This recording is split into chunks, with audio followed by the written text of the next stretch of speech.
Ya, jumpa lagi dengan saya Robert Yusnanto. Pada video kali ini, saya akan ajak kalian supaya nggak bingung menentukan jurusan kuliah. Bagi teman-teman yang mungkin sekarang masih berada di tingkat SMA, atau mungkin yang teman-teman masih berada di tingkat SMP, bingung mau IPA atau IPS, atau mungkin mau masuk jurusan yang ada di SMK. Yuk, ikuti video saya berikut ini.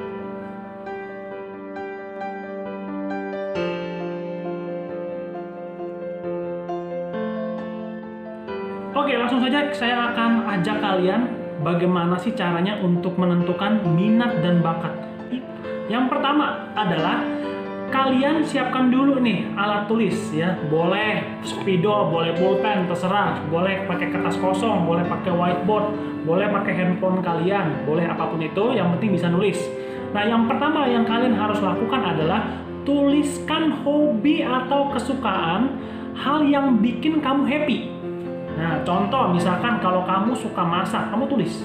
Apalagi misalkan kamu suka gambar, apalagi kamu suka ngonten misalkan, tulis. Apapun itu yang kamu suka, yang bikin kamu happy. Oke, kalau sudah, yang kedua adalah kamu kasih ranking mulai dari yang paling kamu suka.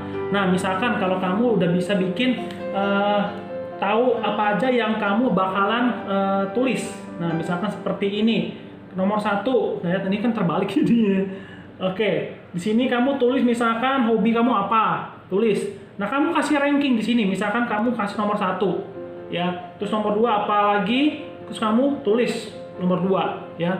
Kamu mungkin bisa baca tulisan saya, ini adalah hobi saya, nomor 1 adalah bikin konten edukasi. Jadi nggak kelihatan ya tulisannya. Nah, jadi apapun itu kamu buat dan kamu kasih ranking. Ya, apapun itu ya, kamu suka apapun itu kamu kasih ranking. Kayaknya kamu bikin masak misalkan, kamu sangat suka dengan itu, kamu kasih ranking 1. Kamu suka tulis misalkan di situ kamu suka main bola, ya.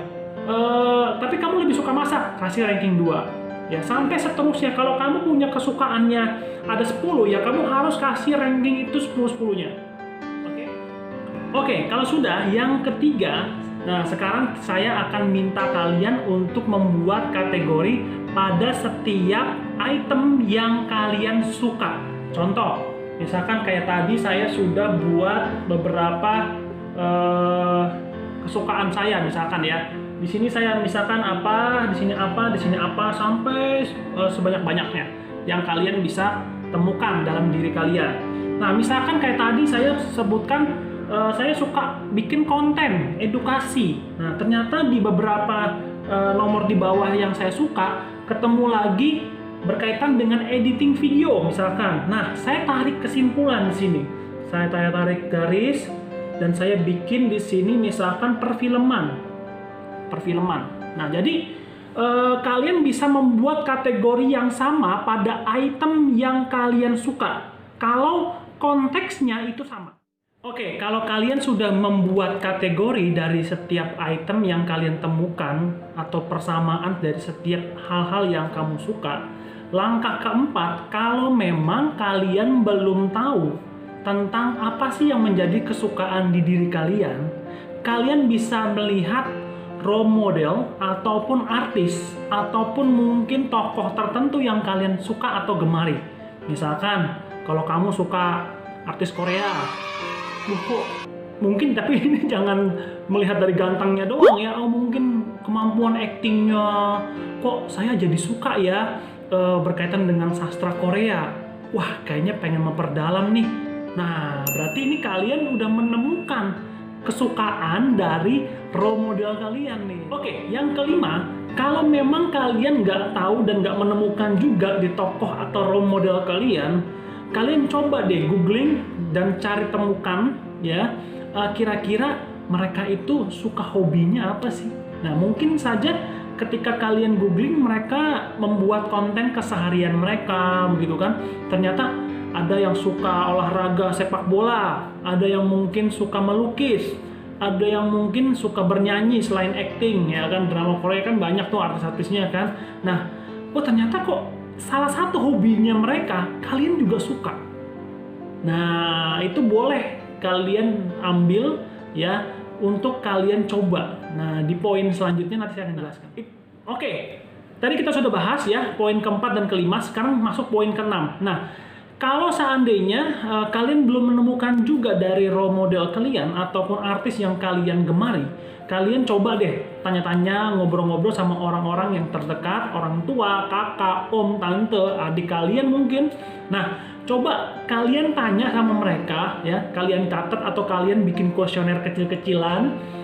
Om, tante, atau mah, pah, boleh dong minta pendapatnya, tulisin hal apa saja sih yang kalian atau mama papa tahu atau om tante tahu tentang diri saya berkaitan dengan kelebihan saya dan kekurangan saya. Nah, oke, yang terakhir, yang ketujuh.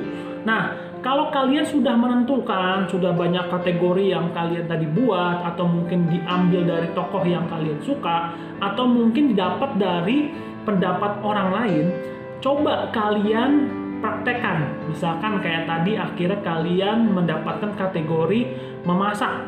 Nah, coba kalian belajar lewat YouTube, belajar lewat buku-buku ataupun artikel-artikel yang ada di internet, gimana sih caranya memasak sesuatu misalkan. Nah, itu kamu coba. Gagal nggak apa-apa, yang penting kalian mencoba dulu. Jadi kalian tahu hal yang kalian suka ini bener-bener nggak sih dari hati. Nah, apakah hanya memang ikut-ikutan saja atau ya sudah ini aja? Jangan. Takutnya nanti ketika kalian kuliah atau kalian menjalankan satu program pendidikan, ternyata mundur di tengah jalan. Karena ya itu dia, masih setengah hati. Nah, jadi kalau setengah hati lebih baik coba dulu sekarang. Karena waktu saat inilah yang tepat bagi kalian untuk mencari kegagalan sebanyak mungkin. Karena kegagalan itu nantinya akan menjadi guru yang terbaik untuk kalian.